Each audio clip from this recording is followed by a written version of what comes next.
Maraming tao ang nagsasabi na ang kanilang mga panalangin ay hindi nasasagot ng Diyos.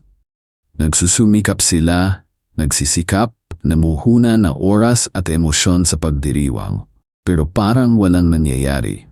Ang katanungan na ito ay hindi lamang tungkol sa pananampalataya, kundi tungkol sa pag-unawa sa kung paano talaga gumagana ang ating relasyon sa Diyos. Kung ikaw ay isa sa mga taong ito, kung nararamdaman mo ang parang hinihingi mo lang sa hangin, handa na ba kayong makinig sa katotohanan na maaring baguhin ang lahat ng iyong pag-iisip?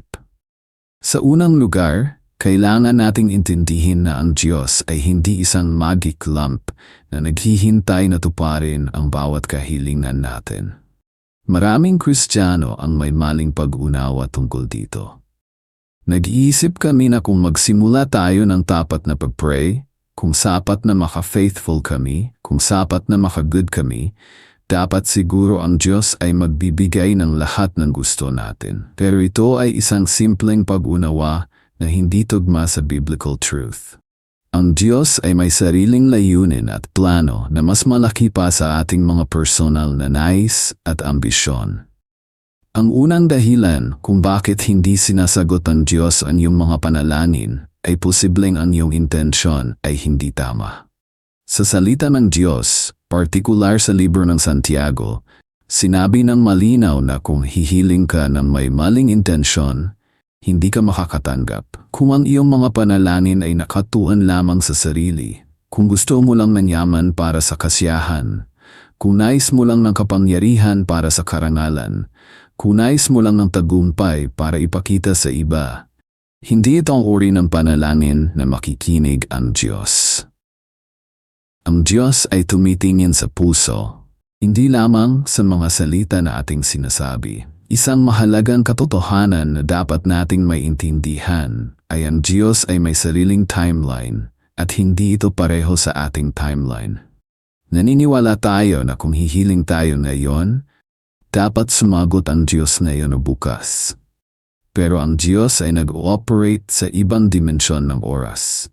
Ang isang taon para sa atin ay maaaring 1 segundo para sa Diyos, at ang 1 segundo para sa atin ay maaaring 1 taon para sa Diyos. Nag-aantay tayo ng ilang linggo o ilang buwan at nag-aalala na, pero ang Diyos ay nakikita ang buong larawan ng ating buhay, ang nakaraan, ang kasalukuyan at ang hinaharap.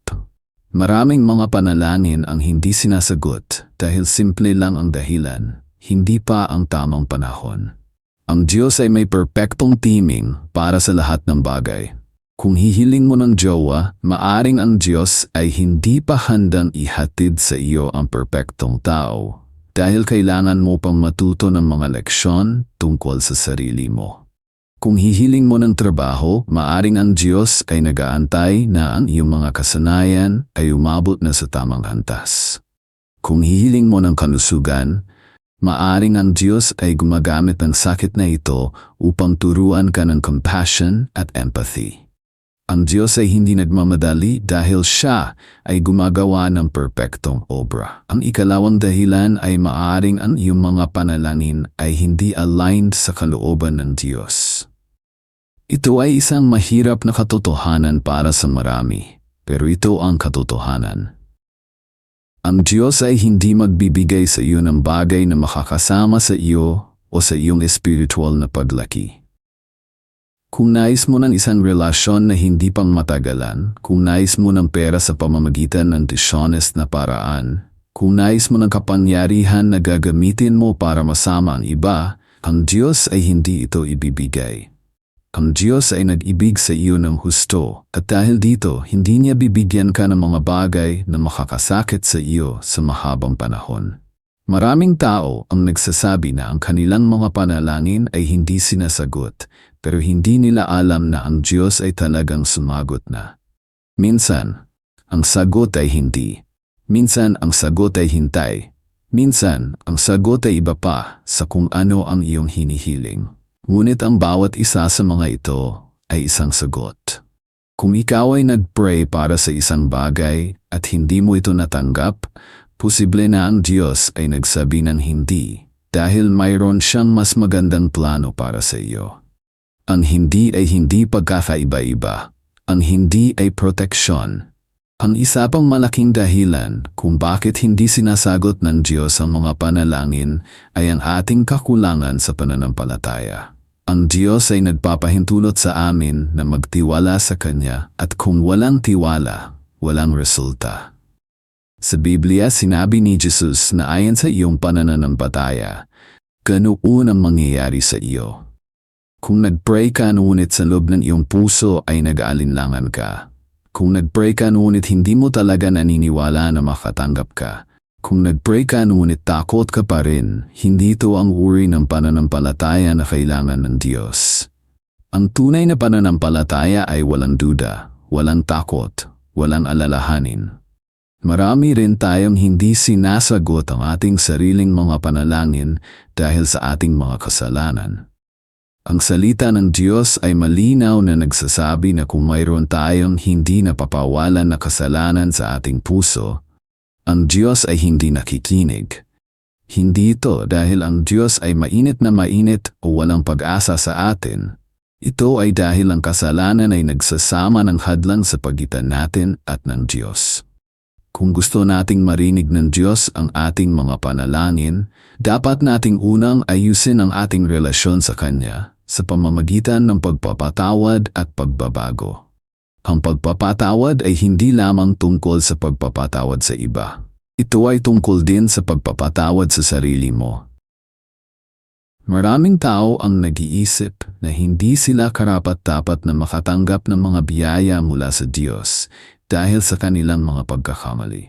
Nag-iisip sila na dapat nilang bayaran ang kanilang mga kasalanan sa pamamagitan ng pagdurusa. Pero ito ay hindi ang mensahe ng Ebanghelyo.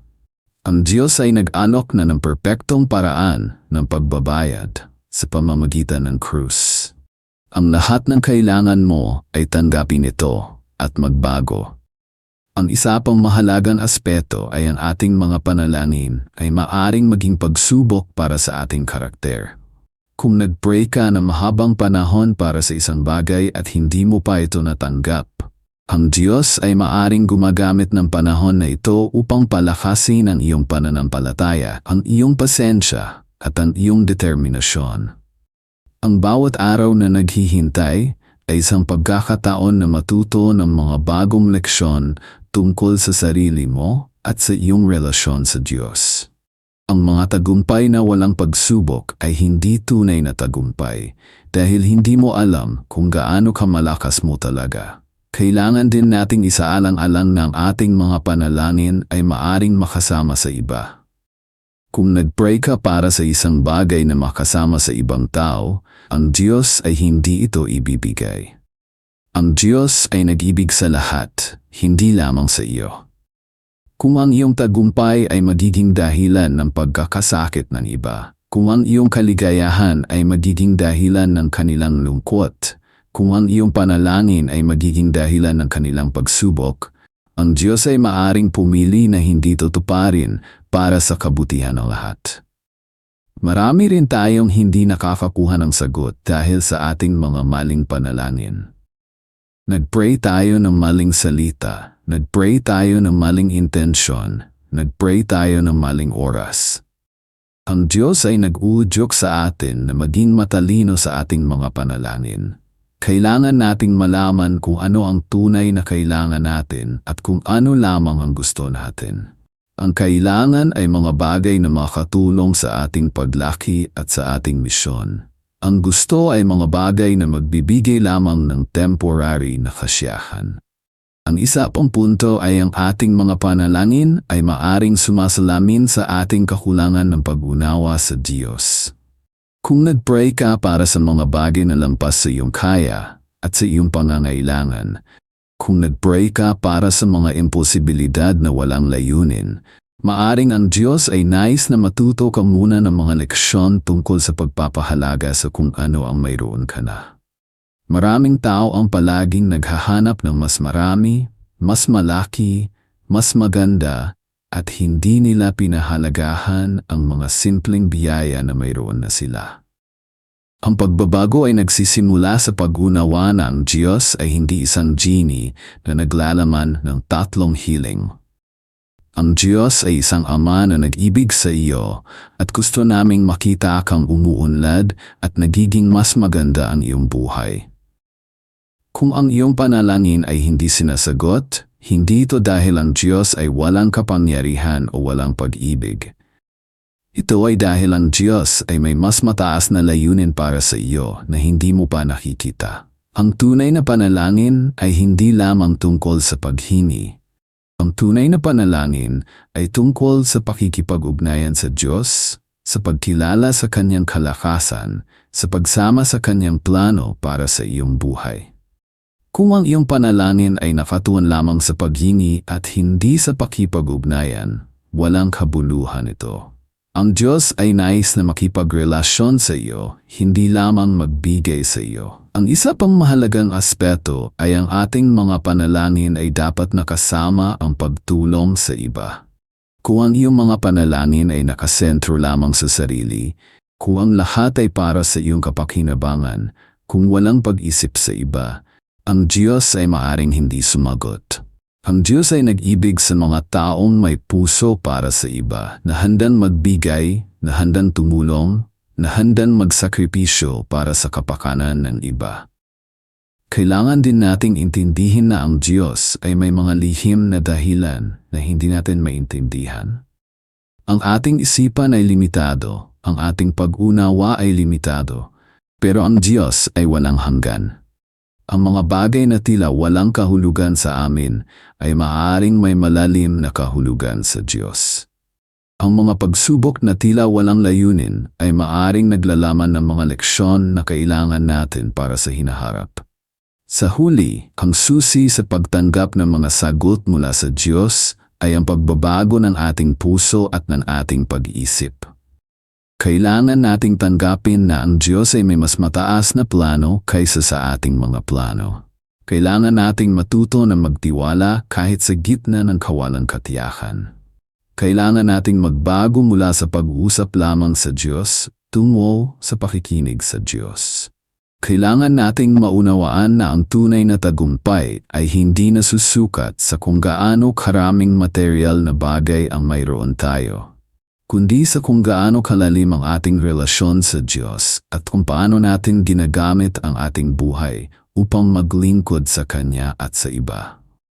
Ang iyong mga panalangin ay mahalaga sa Diyos, ngunit ang paraan ng pagsagot ay maaring hindi pareho sa iyong inaasahan. Handa ka na ba na tanggapin ang sagot na ito at magpatuloy sa iyong paglalakbay kasama ang Diyos?